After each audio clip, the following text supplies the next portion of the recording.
Listen to them. Children of the night. What music they make. You ever seen the original Dracula? The very old one with Bella? But you know Bella. Bella Lugosi. You recognize Bella when you see him? Yeah. You know. I don't know if I recognize him, but I saw him. Well, it is. He's pretty dead. You would recognize him as the Dracula Yeah. character. So, well, I guess let me start with a more simple question. Okay. Are there any Dracula movies that you like? No, not that I know of. Do you have any? The last Dracula movie I saw was that really, really bad one that came out That doesn't a year or two ago. That doesn't matter. That was I don't know awful. what you mean. Oh man, it's like Dracula, like Origins or Untold. Oh, that one. yeah. With I can't remember who the dude was. But it was the Dracula was somebody funny. Some funny Dracula. Dracula Untold apparently. Let's see where our star was.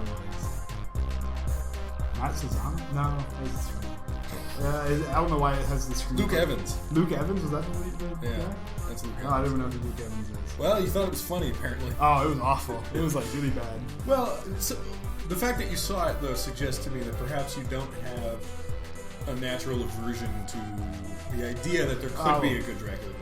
No, I knew it was going to be bad. No, but what do you think about just the basic elements of that story? No, it should be, I mean, I don't know why they can't make a good movie with it. I think they're good elements. Yeah. I like the original book. I've never read it. It's pretty fun. Okay. And I need to rewatch the Francis Ford Coppola one because I was way too young, I think, to appreciate So I it when I didn't saw know he it. made a Dracula movie. The thing that it's most famous for, which is not necessarily going to sell its artistic merits, is Keanu Reeves doing a British accent as Jonathan What? Parker. How old is this? Like, is it young like- Keanu? Yeah, I was like 90. Like Bill and Ted Keanu? or something. Oh, okay. I want to say. So it's That's not as old as I expected. It's not Bill and Ted, but Okay. it's pretty old. Somewhere in between Bill and Ted and The Matrix. Somewhere between Bill and Ted. Okay. And there's something with some of these franchises. Like, there's so many Frankenstein movies. There's so many Dracula movies, and it seems like very rarely do they ever have anything interesting to talk about or bring to the story. I think they're afraid to do anything original because if you do anything that's not, just Dracula, then people are Isn't it weird though that even those two franchises people still go to? They just had that. Yeah. Was it like Mr. Frankenstein or something? There was some. Mr. Frankenstein. Was that what? I don't know.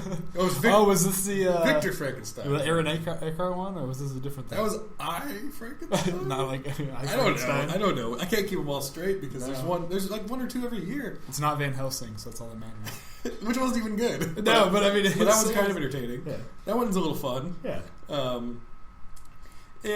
But it's not really scary. I don't think there really is a fully scary Dracula movie that exists. Dracula Untold is like an action movie.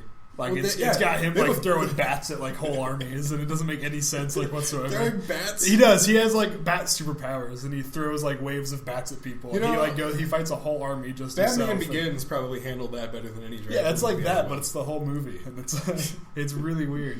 Poor bats. Yeah, they didn't do anything. He goes like whoosh, and like a whole wave of bats like sends people like flying up into the air, and like you're like, oh, the bats. I find myself with Dracula and Frankenstein that I would really love to get really into the story and Dracula versus Frankenstein.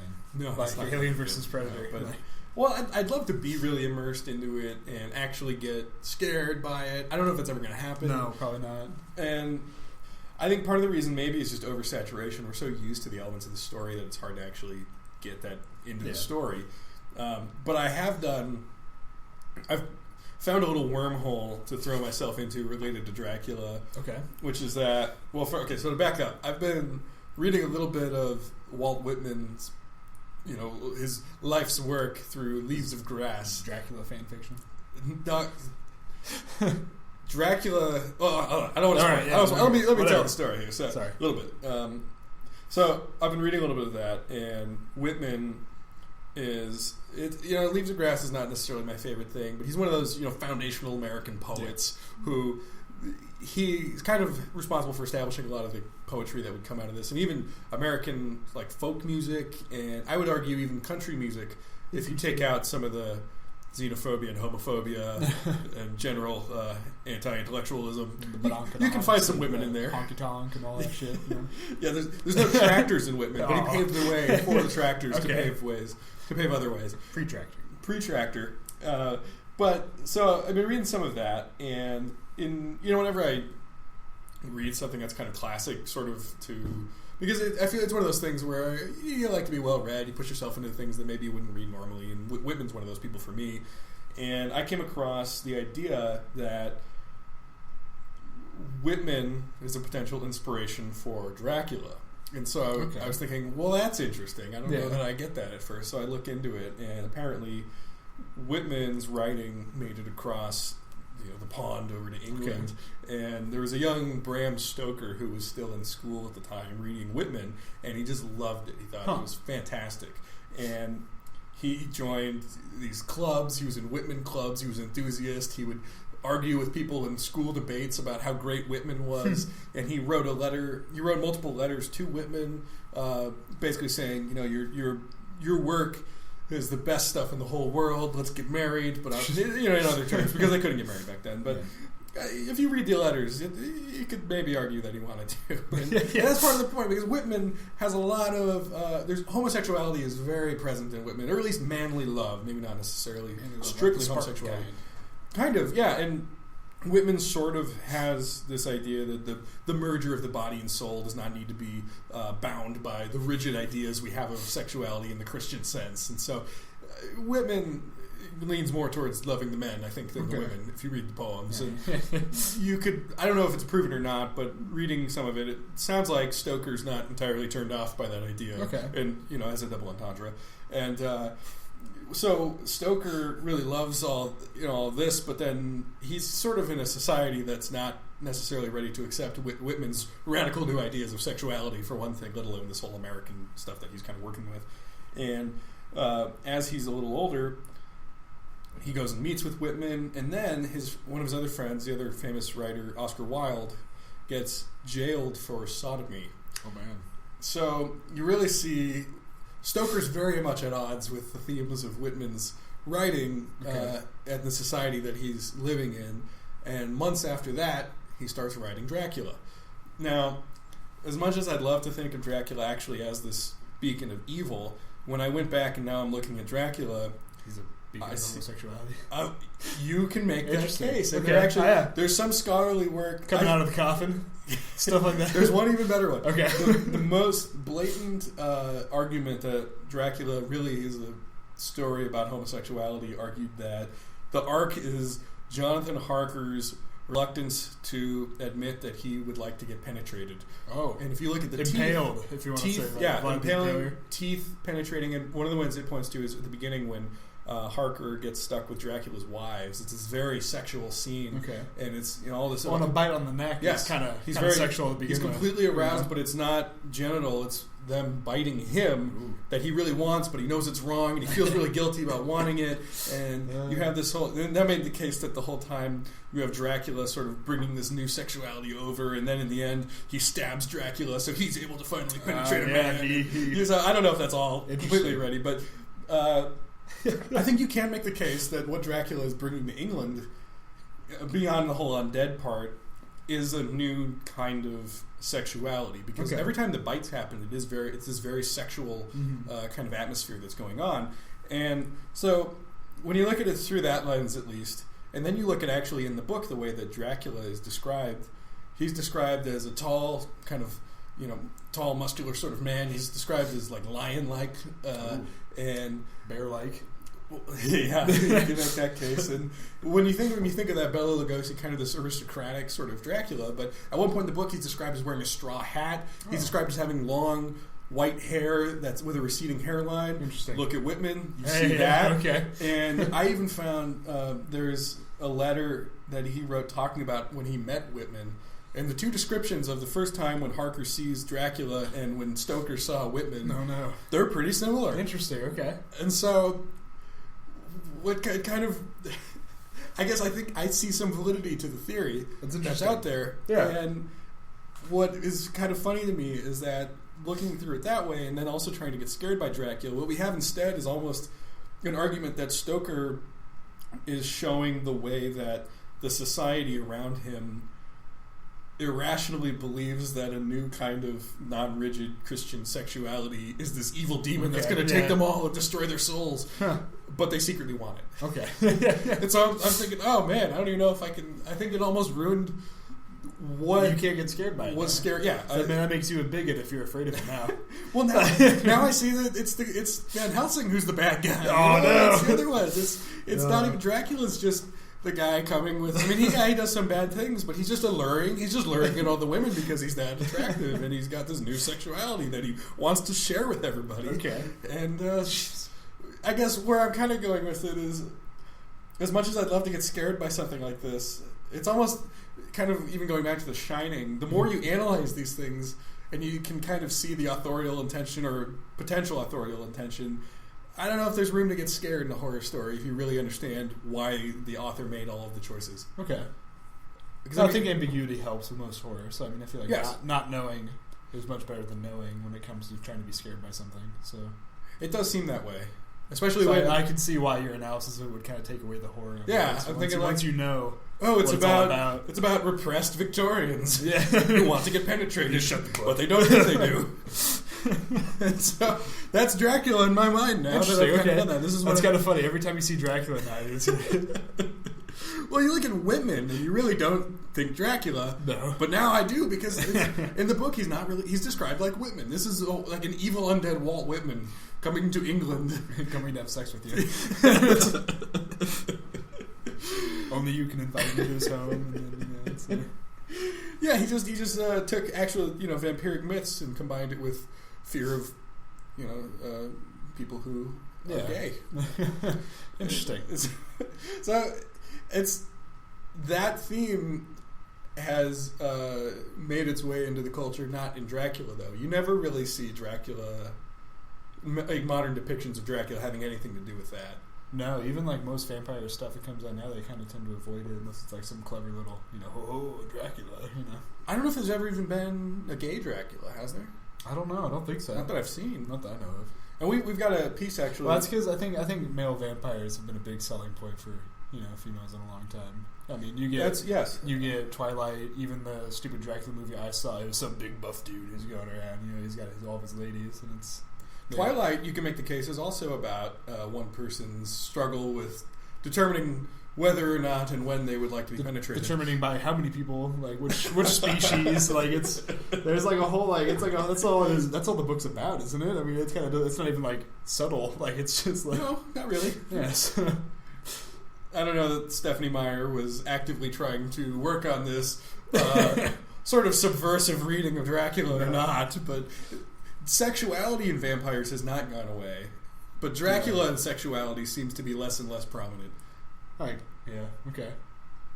Because you get action movies from it now. Yeah, like Rainbow style. Yeah, so we have a piece from Stefan and Kim who are going to talk about different depictions of Dracula throughout movies. Oh, fun. So that's coming up as our main theme, feature, our bit for the night. Their bit. So we will get to that. First, we're going to do some. Are you ready? We're going to go to a break. Then we're going to have our box office. This is 5 Quadrant. I'm Tom Noblock. I'm Chris Fago. There's our Father Son Productions movie business podcast that you've been listening to so far. Yeah. So stick around. We've got some news, some box office, and some Dracula coming up. We'll be right back.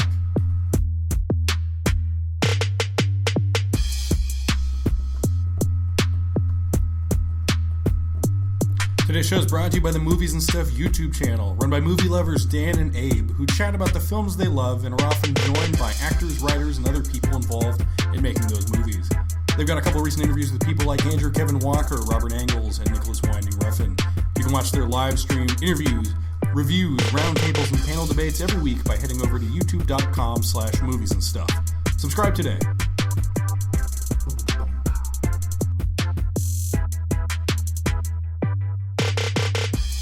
I'm not anti-pig, I guess is what I'm saying. Look at the piggy. It's a little piggy. Yeah. Is it going to get big? Is it a mini pig? So, no, even mini pigs get pot-bellied pigs. That's why it's like a lie. Like, it's so sad though, because what do you do with the pig when you have it? Well, pig bigot? What does that mean? In pigs. I mean, but you just hang out with it in the pigs. Yeah, but you need to have more space than I do. Yes, yeah, probably. I got a little yard. Okay, sorry. Anyways, we're not talking about pigs on the movie. Oh, that's right. It's a movie show, Yeah. not a pig show. I didn't realize you started the recording. I was looking at my Facebook. Tune in next month for our pig special. Yes. But, I don't know. I'm trying to think of a holiday we could wrap a pig up in. Blanket holiday we can wrap that pig up in. Yeah. I don't know. I don't think there is one. But, okay, so box office. What do we get? Box office. Number 1 is Boo! A Medea Halloween. Which, yeah. Those make money, though. I mean, that I don't know why. he literally just needs to put the word Medea in there. Yeah. And everyone's okay with it. I think it's weird how... I guess I don't understand the rules for when a guy can play a woman or not. You have to be Tyler Perry, apparently. Well, I mean, Mark Ruffalo just made a movie recently about I believe it's I'm trying to think even. It's like a trans woman, and he had a straight man play the role.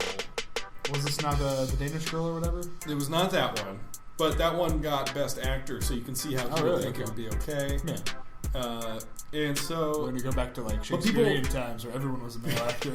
Well, people really were hating on Ruffalo for it. Oh. And apparently, just trans needs its own set of rules. We need to decide if it's blackface or if it's not blackface. I don't understand. Yeah, I mean, because I don't think there is that precedent yet. No. But Tyler Perry can play the woman, I guess, because it's silly. They're okay with it. I don't know. Well, I think it's more of like a I don't know, like that Nutty Professor type thing where it's just nobody got mad at Eddie Murphy. It's more. I think it's because it's goofy. It's blown out of proportion. It's obvious that it's not like And a fit person can play a fat person. We've decided. Is that culturally? Is Tyler Perry really that fit though? No, I'm talking about Eddie Murphy. Oh, Eddie Murphy. Okay, sorry. The clumps or whatever they were. Yeah, God. Yeah, that sequel issue. Anyways, so Medea got $27.5 million, or 27.6, pretty much a half. Yeah. But yeah, they're already past their budget, not bad, $20 million. Now, what's cool for him is that he beat out Jack Reacher, Never Stop, Never Reaching. Yeah, yeah. Which, Jack Reacher got $23 million, which, I mean... What was the budget on Jack Reacher? $60 million.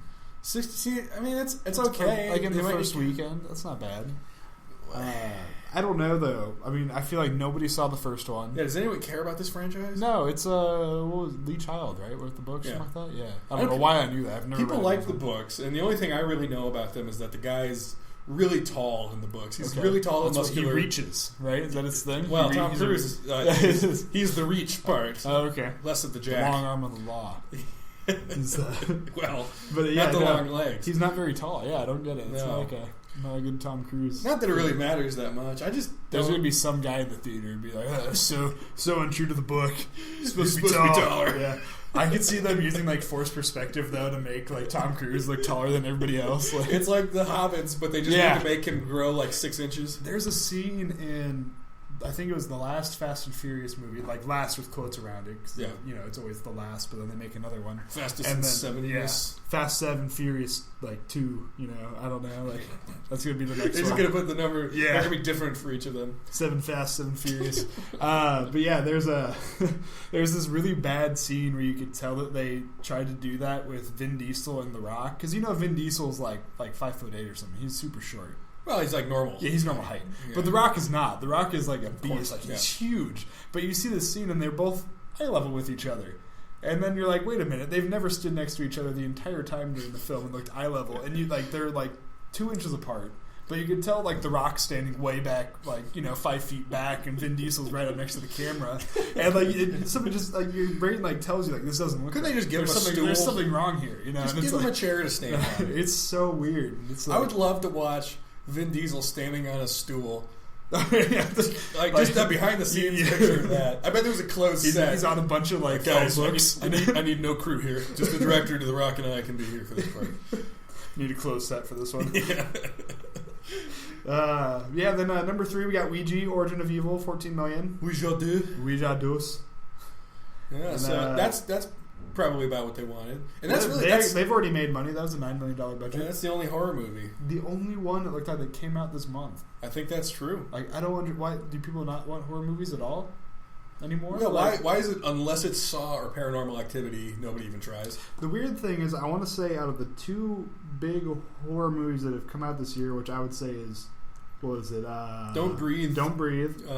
Blair Witch came out. Blair Witch.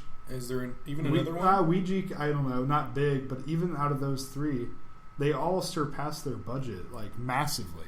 Well, that's because they don't spend much on these. I know, but still. That should make it a safe bet for all these studios to just pump out a bunch of low-budget horror That's movies. kind of been Jason Blum's whole thing. He did a lot of those $5 million, like The Purge, and those ones where his philosophy is generally, if you spend like $5 million, you'll make your money back because you're not spending that much. Insidious. And I feel like, as a studio, why spend $60 million to make Jack Reacher and get $20 million out of it back when you could spend $5 million and make The Blair Witch and get, what was it, like $27 million, maybe 30, might have even been more. I wasn't paying attention to it after it dropped off. Well, this is actually a really good point where I think that basically, so everyone kind of looks to Megan Ellison as if she's the personal messiah of the studio industry of the film industry, because nobody is throwing $30 million at auteurs like Charlie Kaufman or David O. Russell to make anything.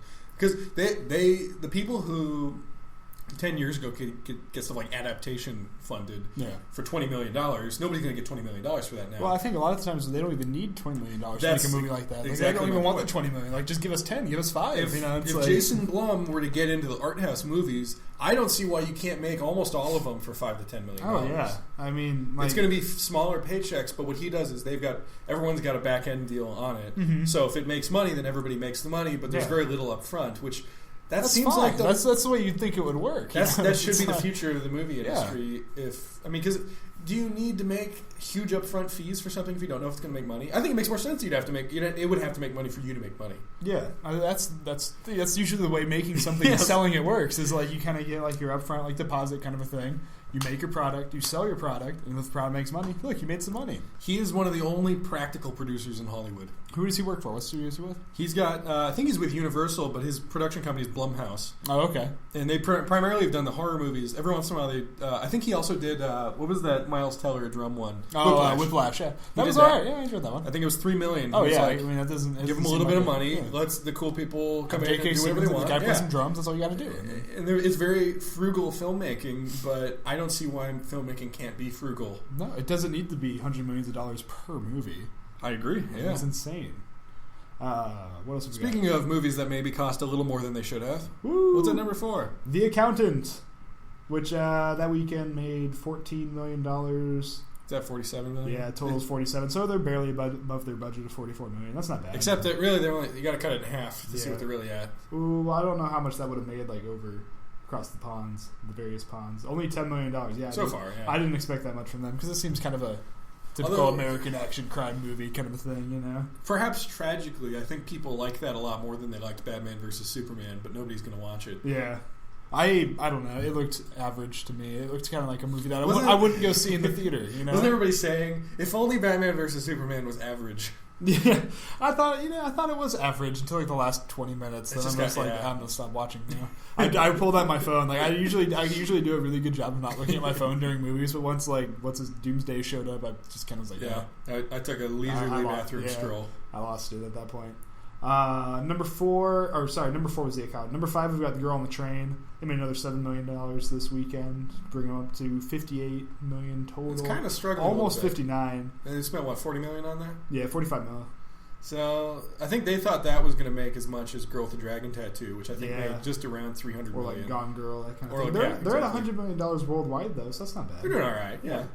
Well, that seems more accessible. It seems like the general reaction to that movie has been, yeah, it's kind of like Gone Girl. I guess it's okay. Yeah, I can see people nowadays be like, "Who rides trains anymore? Why don't I watch that?" I want to ride a train. Yeah, we should take our train vacation sometime. Our traincation. Traincation. Traincation 2017. Yeah. Or what year is it? The 5-quadrant traincation. 5-quadrant traincation. Yeah. We could do a podcast on the road. That'd be fun.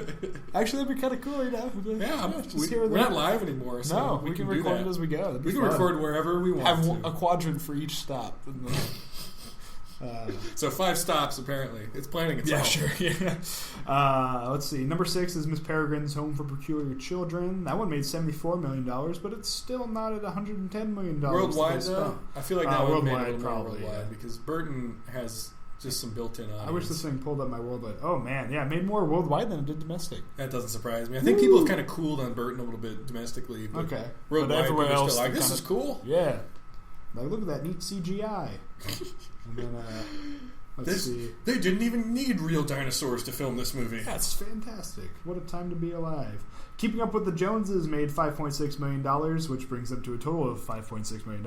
I read a little bit about that. I have no idea what that is. It's a Zach Galifianakis, John Hamm movie that was destined to play on planes for people who were barely paying attention. Oh, man. Yeah, even the poster looks pretty bad. It's the usual.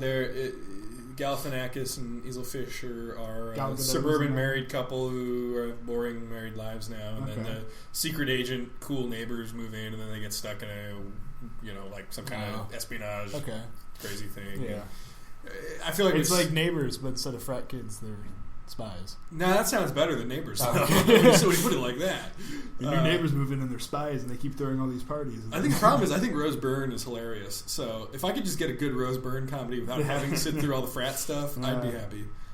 Yeah, but This is 2 movies. Galifianakis just had Masterminds come out recently, which nobody really saw. He's just had this. I think you're seeing that he's not really bankable. No. And I mean, I feel like after the first Hangover movie, everyone thought he was going to be some big new. Yeah. Like, he's going to be new on the comedy scene. I remember after the first Hangover, Todd Phillips made Due Date, and I was begging, like, oh man, do I have to sit through more Zach Galifianakis after this? Then Hangover 2, I was continually just more annoyed with him. I don't think he's like a not funny guy. I just don't like his big movie persona. His big movie persona is like I mean, it sounds terrible, but kind of like, I don't know, he's always like the weird, like, special needs almost kind of guy where, like, you can't really say that he isn't, but he might be kind of a thing. I have a feeling in 10 years it will not have aged well. Yeah, no, like, it's... But I think he's kind of funny in real life. Yeah, like, some of, like, even, like, I remember he was on SNL once, and he had a pretty good, like, even just, like, the monologue was alright, It's like, I thought that was funny. But then, like, he always gets, like, cast as these very just offbeat and, like, the wrong way kind of characters. Kevin Hart's at number 8 with Kevin Hart, what now? ? Another concert movie from him. Another just stand-up movie. Yeah. Interestingly, Michael Moore released a stand-up movie. Well, not somewhere between stand-up, concert, and just deciding to be a pundit. Called Michael Moore in Trumpland, which was, as far as I know, is he filmed himself giving this speech to a bunch of people. And it sounds like people are kind of, the thing with Michael Moore is it's always... if you ask somebody what they think of Michael Moore before they go in, that pretty much tells you whether they're going to like the movie or not, I think. So if you have any patience for Michael Moore, it sounds like people kind of like it. And if you don't, then there's probably not any need to see it. But what I think is interesting with this is Moore is self-distributing it. Okay. And Kevin Hart's through Universal. Yeah. So I think he probably has some deal with Universal. I think a lot of his comedies are made there. I'm surprised because this isn't his first comedy to even make it like as a wide release. No, he's done a few of these now, I think. And they all make money. This one's at $18 million total. He's a superstar as far as the comedy world goes right now. Which, I don't know. He's funny, but I feel like his stuff's all kind of the same. It's like, I'm really short. And then, like, that's seriously like half of his jokes. There's been thousands of years short of jokes. That's a lasting source of humor. I don't get it. And then, number 9 is Storks, apparently still in the running. Sticking around only because it's a kid's movie, I think. Yeah, they made $4 million. Then it brings them up to 64.7 total. Oh, and Deepwater Horizon at number 10. That movie fell fast. It did. Deepwater Horizon made $3.6 million this week. Brings them up to $55 million. What about worldwide? What are we looking at there? Because that was a $100 million budget? $36 million. Yeah, $110 million. Worldwide total is at $92 million, which is, they lost money on that one. I guess disaster porn. True life disaster porn is not... Is it even a Roland Emmerich disaster porn movie? It's not even Roland Emmerich. I think he's the only one who makes money off Peter of Berger. Peter Berger. Well, he made Independence Day 2, which nobody saw. 2 Independence 2 Day. Yes, indeed. ID 5. Yeah. So ID 5? Well, they call ID 4 was the way they kept talking about the first one, and I never quite understood why that made any sense. 4th of July. Yeah, but ID 4? Yeah. Does that really mean anything? No. So ID 5 was that's funny. My joke title for that. Yeah. So, okay, there's our box office, and there's a couple news things that we wanted to get through. Well, we have you here. Well, good people. I saw, for one thing, this is just a joke one, basically. Anne Hathaway complaining about the fact that she was not really happy when she accepted her Oscar for Les Miserables in 2013. She had to pretend to be happy. She says, I tried to pretend that I was happy and I got called on it big time. That's the truth, and that's what happened. It sucks. But you only learn from... But what you learn from it is only that you feel like you can die from embarrassment, but you don't actually die. She says... It's an obvious thing. You win an Oscar and you're supposed to be happy. I didn't feel that way. It felt wrong that I was standing up there in a gown that cost more than some people are going to see in their lifetime and winning an award for portraying pain. That still felt very much a part of our collective experience as human beings. Then don't wear the expensive gown if it's that much of a problem for you. Like, just wear jeans. Yeah. I mean, I don't like it when rich people complain about being too rich for everybody else. Yeah, she's literally like, wow, it really sucks that I have all this money. And it's like... I had to pretend that I was happy to win the Oscar that I won. We get it. It's all ceremony. Everybody knows that already. Everybody who watches knows that this is not something that's ever going to be a part of it. You can just not go. Yeah, just don't go. You don't have to go. No one's making you. In other words, another way of framing this, Anne Hathaway story, the director of Deadpool 2 dropped out, Tim Miller, who directed the first one. What else has Tim Miller done? I know that name. I don't think he's directed another feature movie. He's a special effects guy, to my knowledge. And my understanding is he was interested in making something more stylized and potentially that took itself a little bit more seriously, whereas Ryan Reynolds wants it to be apparently like the first one. I never saw the first one, so I don't really know in terms of quality. I don't know. It wasn't as good as everyone else told me it was going to be. Well, but it wasn't as bad as I expected, so I don't know where that puts it in like the. That's a good zone to be. You know what I mean? Like it's like I thought it was gonna be awful because everyone else said they loved it, and then I was like, it's probably just gonna be bad, and then it was all right. Well, sounds like Reynolds is in charge now, so I don't know. He was like pretty much the only reason why it got greenlit to begin with was because he kept complaining to the studio that hey, we need to make this movie, and all this. So that's fair, but we'll see how it goes. So, what news do you have? Those were my two takeaways. I don't have any interesting news, man. I don't know. Well, I thought we had something about Doctor Strange. Oh, just that it's happening, and I forgot what the review. People seem to kind of like it. There was one blurb that you wanted to mention. Marvel's best new superhero movie is their best since Avengers. The Avengers, sorry. Marvel's mind-bending new superhero movie. That's what it is. It's their best since the Avengers. I can't read and that's not Tilda Swinton's in it? That exciting. She plays an old Asian man, I believe. Weird. Yeah. Okay. That's probably the best reaction to that. Well, I wonder what's okay here. Since apparently it's not okay for Mark Ruffalo to play a woman, is it okay for Tilda Swinton to play a man? People got upset about it. Well, they got upset more that she's white than that she's a woman. Oh, okay. Because there is a history of Asian people being being played by white actors. Okay. And so that seems fair. And they're trying to say that she's some like ancient supernatural being. And I don't know Doctor Strange, so I don't really know. I don't know anything about it either. As far as I can tell, it's just a special effects movie again, where it's just, look at all these weird, trippy special effects. And that's pretty much what the review here says is, wow, it's visually dazzling. Oh, man, it's super cool to look at. It's like, okay, like, anything else, I don't know. I didn't look too interested in it. I'm not as much of a Benedict Cumberbatch, fanboy as everybody else in the world seems to be. You ever watch Sherlock? Yeah.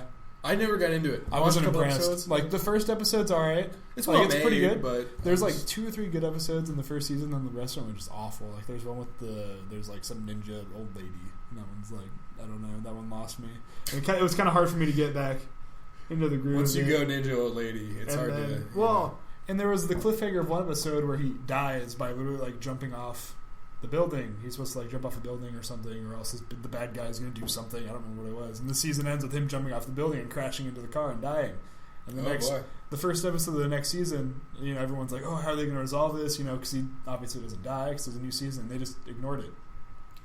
Well, they just like never brought it up again. He recovered well, and it's like, what? And then I stopped watching at that point.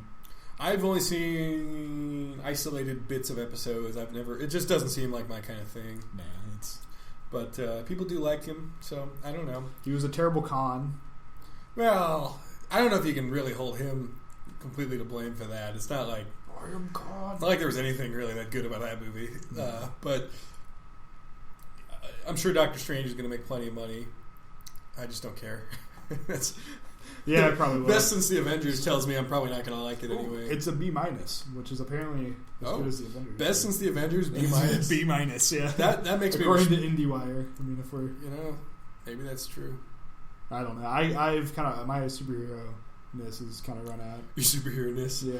I'm so done with them. I'm so beyond. Yeah. I feel like there's other things we can make movies about. I don't think any other, like... I love that as just a quote for the state of the movie industry right now. I feel like there's other things we can make movies about. Well, there has to be. I mean, it's like, Jesus, guys. Like, there's other stuff. Like, I don't know. Even other... other fictional things that we can remake over and over and over again besides just superheroes. Let's save the world again and again and again and yeah. again and again and again and again. There was did you see the trailer for the new Wolverine movie? No, I haven't watched it. I'm gonna completely go against everything I just said. So I think that one actually looks pretty good. Okay, yeah, but I'm pretty sure that's what everyone said about X-Men Origins. Like, yeah, it looks better than the other ones. No, really? Terrible to begin with. Okay, I don't know. I haven't even watched it because I was like, oh great, another. Based on the track record, there's no reason to think that this Wolverine movie is going to somehow right the ship and change things to convince somebody like me who doesn't even really like superhero movies that there's a great Wolverine movie out there. But I like how they're trying to hide the fact it's a Wolverine movie though by just calling it Logan. You know, that might be part of what I'm liking. It doesn't really look like a superhero movie. I can see why. It looks like a poignant character study. So yeah, starring Hugh Jackman as Wolverine. Yeah, so there's plenty of warning signs there, and I'm not completely convinced, but I thought it was a pretty good trailer. Okay, I'll show it to you during our break. Yeah, I'll watch it. Anything else you want to talk about as far as the world, the state of movies, the business right now? The state of movies. I don't know. My only... The Free State of Jones. Enemy of the State from 1998. I don't know. The only movie ish thing that's come into my mind recently was apparently Nicolas Cage was pretty big in South Dakota. Like, that was the only new thing I've learned in the last 2 weeks or so about movies. But yeah, there were some monuments that. Yeah, it's like Nicolas Cage was here. We were at the Reptile Gardens, which is just like a little zoo. And where is that in South Dakota? It's right outside Rapid City, one of the two big cities in South Dakota. It's like in between Rapid City and the Black Hills. And yeah, we're walking around looking at all the animals, and there's the serious 25-foot crocodile, absolutely massive, chilling out on its thing. And then next to it, there's a movie poster for National Treasure 2. I'm like, that's kind of weird. Why is there a National Treasure 2 poster? And then it has this blurb written by Nicolas Cage talking about how it's this is the coolest animal I've ever seen, and all this other stuff. And we were driving down the highway, and I see this sign that says National Treasure, and I was thinking 11 or something like that. And then it had a little thing written underneath it, and I realized oh, it's not 11, it's fake Roman numerals for 2, and it says National Treasure 2 filming location, and there's an arrow pointing off onto it. They're very proud. They are so proud. Not even the good National Treasure. Well, is there a good National Treasure? I think the first one was fun. I feel like they're the same movie. Well, yeah, but I mean, I think our whole country could do with being a little more proud of Nicolas Cage. So funny. I think he's a little underrated. Oh man, because he's made plenty of bad movies, but he's also a really good actor when he decides to show up and be a good actor, which is always. Well, I'm entertained by him. Yeah. I'm proud of our national Nicolas Cage isn't heritage. That what you're supposed to be by movies? You're supposed to be entertained. You're supposed to, by a Nicolas Cage movie, I would say. You're supposed to be entertained. Well, I think we can agree. Those of you who don't appreciate our Nicolas Cage heritage are missing out. And you can do better. Or the great American actors of the... All right, well, on that note, we're going to go to our second break. We'll be back with Dracula. Yes, with a little... Has Nicolas Cage... He was in some Dracula movie. Or maybe not Dracula. He was in some vampire movie, wasn't he? Am I completely making that up? I don't know. Let's find out. I'm trying to remember. Nicolas Cafe. I'm not sure why that's so funny. We should go to South Dakota and open up the Nicolas Cafe. Apparently he is a vampire. I thought so. Oh, yeah. That's what I'm thinking of. There's some old pictures. So. Anyway, we have some real Dracula stuff we're going to be talking about. Stefan and Kim are going to take over the show for a little bit and talk about that. So we're going to go to our break, and we will be back in a minute here. See you on the other side of the corner. See you on the other side.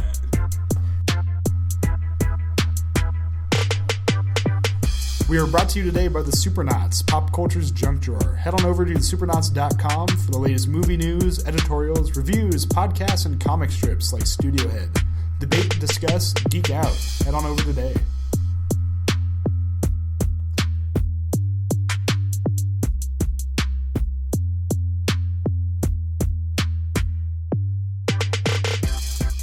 I'm going to go way back. I'm going to go to the Universal horror series, and I'm gonna say that everybody always associates that with Bela Lugosi, but everybody kind of forgets that he really didn't play that character very much. I think only twice. So my first kind of underrated performance would be John Carradine, who played the character in House of Frankenstein and the House of Dracula. Now, I mean, Bela Lugosi, you could probably agree that with his Hungarian background, he has a certain authenticity. Am I right? Yeah. But I mean, Carradine has something else that you could associate with that character. I mean, he has the look. He has the voice. I mean, he doesn't necessarily do it in an accent, but he has that tall, thin, kind of gaunt look and those piercing eyes and that voice, which is probably the reason he did so much Shakespeare at the time. I mean, and as I understand, Carradine actually did test for the part originally, but lost to Lugosi, which was kind of interesting. But that would be my first kind of underrated pick. I haven't seen that one, to be honest. Yeah, I would recommend those. But they did a bit of miscasting as Dracula as well in those early days, which would bring me to my kind of forgettable Dracula, which is Lon Chaney Jr., who played the character in Son of Dracula. Although, I mean, his character is called Count Alucard, if you see that kind of clever wordplay there. But I mean, Lon Chaney Jr., if you remember him as Lawrence Talbot in The Wolfman, you don't necessarily associate his even his body type as Dracula, if you know what I mean. Yeah. I mean, he's kind of on the heavy side. I mean, it was just, I guess, Universal at this time was kind of the sequel machine. So I guess all the other actors they could have put there were busy. So Chaney was the only one who was not working at the time. But, it's a really bad miscasting. I mean, if I want to make some kind of a fake miscasting to compare it to, I would say it's on the line of Steven Seagal being cast as the teacher in Dead Poets Society. I mean, it's that bad. Okay. So those would be my first kind of picks. Yeah, I go with Forgotten Dracula. I go with Shin Kishida in the Bloodthirsty trilogy from the early 1970s. That was an attempt by the Toho Film Studio from Japan, the ones who made the Godzilla movies, to emulate the Hammer vampire movies. And the funny thing is, they don't rely on Asian vampire mythology, but very much on Western mythology. It looks like almost like a Hammer movie shot with Japanese actors. The whole style, the way it is made, it's very 70s. It's very nice. It's very nice to look at, with painted backgrounds and popping colors. And Shin Kishida, he is actually unnamed, but it's very obvious that he is supposed to be Dracula. Yeah. I think it's just for the right situation they avoided that, or maybe just that it wouldn't be ridiculous. And I think he gives a very good performance, and he plays a different vampire in all of the three movies. There's Lake of Dracula, then the other one was the Vampire Doll, and Evil of Dracula. Yeah, I mean those movies aren't that exciting, but yeah, I can check them out just for. They have a bit of a 70s charm, and they're fun to watch as an oddity. I have to put those on the list. It's getting to be a really long list by now, but there's a list. I mean, we could go to the end of the 70s, where there is one kind of very underrated Dracula, which we kind of both agree on. Yeah. Which would be Frank Langella in John Badham's Dracula from 1979. Yeah, absolutely, yes. I think I say John Badham's Dracula reminds me a lot of Richard Donner's Superman. In that they adapt some older source material, keeping the spirit but with more modern imagery. You know what I mean? They keep the nostalgia aspect, but there's some more dynamic imagery. I think the one shot is very good when Langella is coming down the walls, creeping down the walls like a lizard. Oh yeah, I actually think that, you know, I watched it again the other night. Yeah. I actually think that Francis Coppola took some imagery from that. Yeah, I think there were one or two other shots he copied from it. Yeah, yeah, and I mean the style otherwise as well. I mean the filmic style otherwise as well. I mean there is a certain similarity to several sequences, and even some. I mean Badham even goes into some really bizarre kind of style when there's a love scene and they have all these they're kind of floating in the air and they have these bizarre laser effects and whatnot. it's like a James Bond intro almost. Oh yeah, that's what it was. It looks like a James Bond title sequence. Yeah. Yes. Yeah. A very good movie. I mean, they screwed up the story. If you want to see a movie that is closer to the story, avoid it. It's not. They just really rearranged the story, but yeah, and they changed some characters. Yeah, well. For some reason I don't know.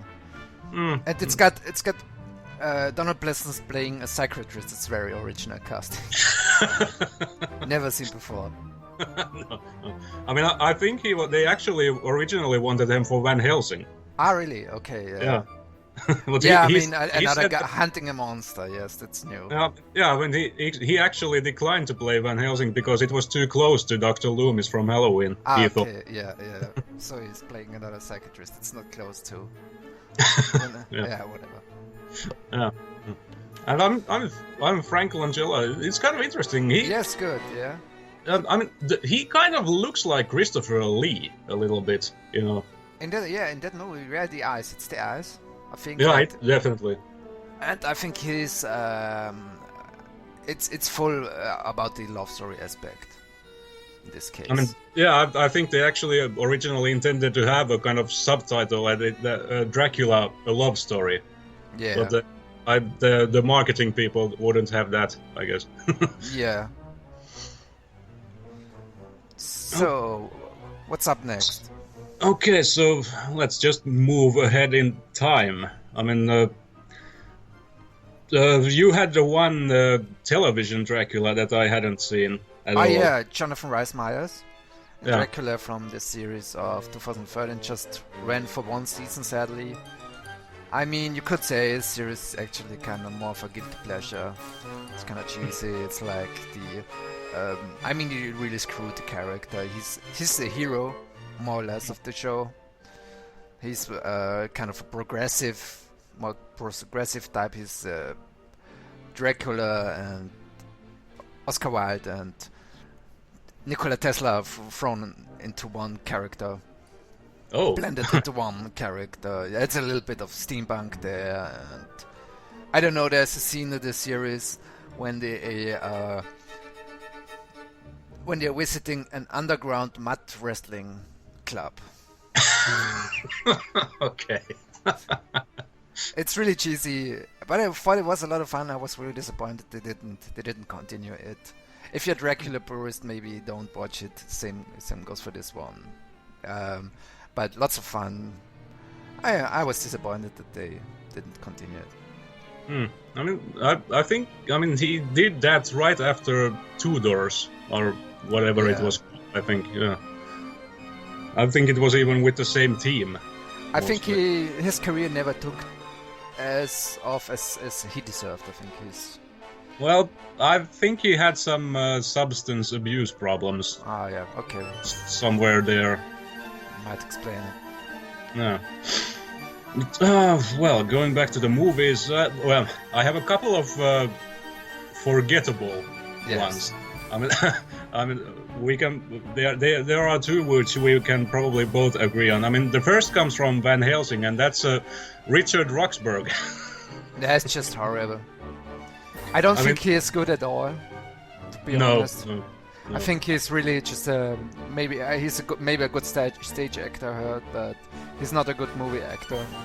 No, I mean he just it's I mean overacting is almost too mild of a description of what he is in that movie. I mean he's just basically screaming throughout the entire movie.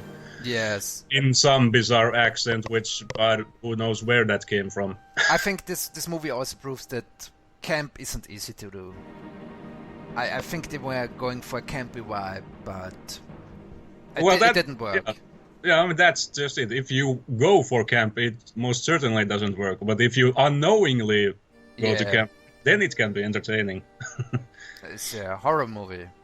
I think not just the worst Dracula, worst Frankenstein's monster, maybe too. That movie. I mean, even if you discount the acting, I mean, even the whole look for the character. I mean, he looks like he stepped in from some video for The Cure or something. Yeah, it's ridiculous. Look, yeah, they had this hairstyle from Francis Ford Coppola's Dracula to. They adapted that a little. He has like braids too. Do I remember that correctly? Yes. I don't know if they stole that from Star Wars prequels. Yeah, maybe. Well, yeah, another completely forgettable one is from Blade Trinity, and that's Dominic Purcell as Drake, aka Dracula, which is... I mean, that movie has so many problems, but I think the Dracula in that one is just the worst. I mean, he's like some kind of a weird mashup of a professional wrestler and some discarded creature design for darkness in Ridley Scott's Legend. Yeah. It's really pathetic because he changed his whole backstory. Now he's suddenly from the Iraq and was buried for 3,000 years or something. And he comes out and there's a big plot hole in this movie. He's out for a few days and then at one point he refers to the book what Bram Stoker got wrong about him. Yeah, but when did he have the time to read the book? Maybe he had some books brought to him to his script. Yeah. Well, I mean Dominic Purcell. I mean, I don't know why he even gets work. I mean, that guy has zero charisma. I mean, absolutely zero. I don't know. No, he isn't good. No. He really isn't. He's completely miscast as Dracula in any case. Yep. Well, then there's still... I might get some shit for this one, but regarding the latest Dracula, Dracula Untold, I mean, the movie had problems, but I would say that Luke Evans was not that bad, actually. No, he wasn't that awful, I think. I don't know if he could sell a really scary Dracula, but I think he worked for that movie. Yeah. I mean, the whole movie itself. They again try to kind of rewrite the whole Dracula myth again, that he was bitten by a heavily made up Charles Dance and whatnot. But he's. I think this movie is still miles better than the other one movie that tried to do the same. The story of Dracula when he still was alive among the living, Prince of Darkness by Joe Chappelle. I think that was made somewhere in the 90s. Well, there's another one I haven't seen. Yeah, really bad movie. Plays it straight as kind of a history movie, period movie, and in the last minutes it's suddenly alluded to that he turns into a vampire. That doesn't fit into the movie at all. Yeah, well, no, I think I read somewhere that Evans is kind of lobbying if he could continue that part in the whatever that new Universal Monsters shared universe turns to be. Yeah, and there's already the rumor that this movie is written out already. Of the canon. Well. Yes. I don't know why. I mean, it's okay. It's not great. It's not horrible. I don't have exactly high expectations about what they're gonna do next. No, it's really. Yeah. I guess what? So tell me about the vampires, Tom. Well, you listen to them talk about it, and they're two guys who've watched way more Dracula movies than either of us have. Well, they're closer to the source than we are. Yeah, D's basically Romanian. Yeah, I mean, it's but I guess when I listen to that, something that sticks out to my mind is I have to wonder, why is it that Dracula is one of those stories that we return to? Why is it that Dracula and Frankenstein are like, why are they the ones that we go to? Why isn't it all new stuff? I mean, Anne Rice makes all her new vampire ones. We don't really do much still with do those. that? She's still doing that. She'll never stop that. But we can't name one Dracula movie that we really like. There are obviously ones that are very iconic. It's kind of the same thing with Frankenstein. I think it's just easy. But what is it about Dracula that's so appealing to continue to remake? It's not even. It's recognizable. Everyone knows it's going to be like, I don't know, vampires and scary.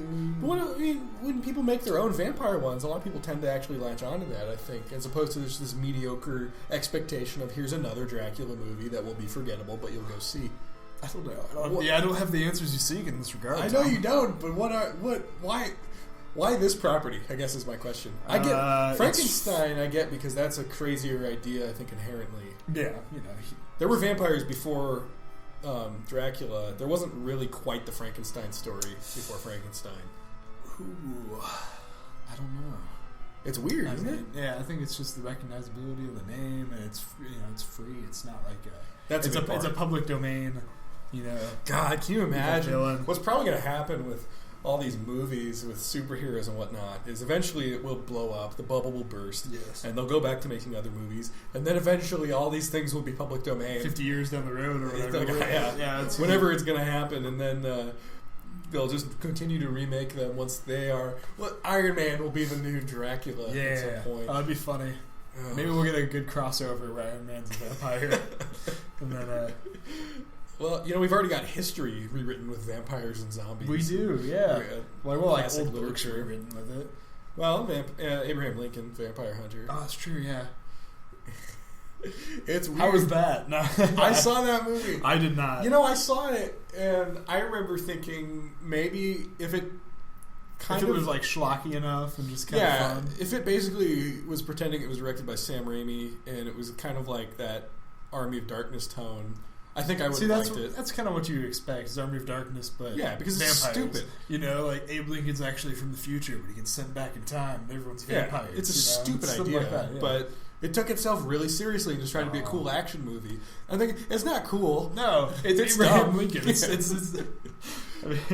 picture. If you had Bruce Campbell as Abraham Lincoln, who's president, and then there's this vampire invasion. In addition, what's up, screwheads? Yeah, that would have been colonial screwheads, something like that. Yeah, I think that the whole Bubba Hotep Army of Darkness thing works for me for those genre things. Yeah, not so much when it takes itself seriously, because I just don't know if is there a serious vampire movie that's really that good? I can't think of it. The recurring theme in all of our episodes so far, I think, is we clash with this notion that there are these accepted tropes and ideas and themes and genres and like types of movies that everyone continues to make, but I don't know if we really like them. I don't think people really realize that they're not like good yet. Like they keep making them thinking that it's a vampire thing. People like vampires. Then it turns out people don't really like vampires, and it's like. Well, people liked Twilight, but I don't know if it was the vampires. No. I think it was the repressed sex again. Yeah, kind of. Pretty much. Yeah. I don't know.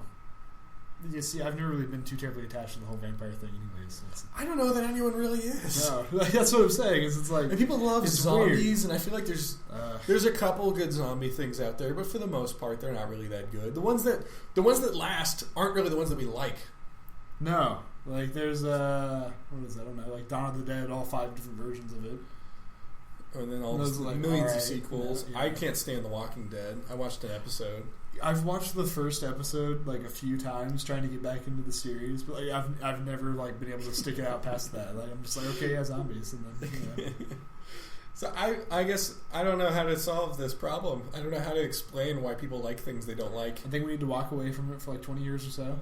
Like take like 10 years away from vampire movies, and then come back. And then I think maybe somebody can do something new. Yeah, maybe we just don't make a movie for 10 years. Well, they're pretty much just like off-brand superhero movies at that point. Now they are. Yeah, now they are. But yeah. Now we've accepted Dracula as the hero, it seems like, though. Well, it's kind of the new thing, because everybody who used to be a villain is now the anti-hero of a movie. Like, there was Maleficent, there's Dracula, I can't even think of what else. There's probably a whole bunch of other things. But, in that sense, Stoker won. Yeah, okay. Gay marriage is allowed, and Dracula's the hero. He's not getting paid royalties, though, so... Yeah, nor is Whitman. No. But the iconic nature of these roles appears to be immortal, nonetheless. This has been Five Quadrants. For good or bad. Oh, is that it? We're done. We're done. Wow, that was Five fast. Quadrant. I'm Tom Noblock. I'm Chris Fago. Have a good week. Yeah.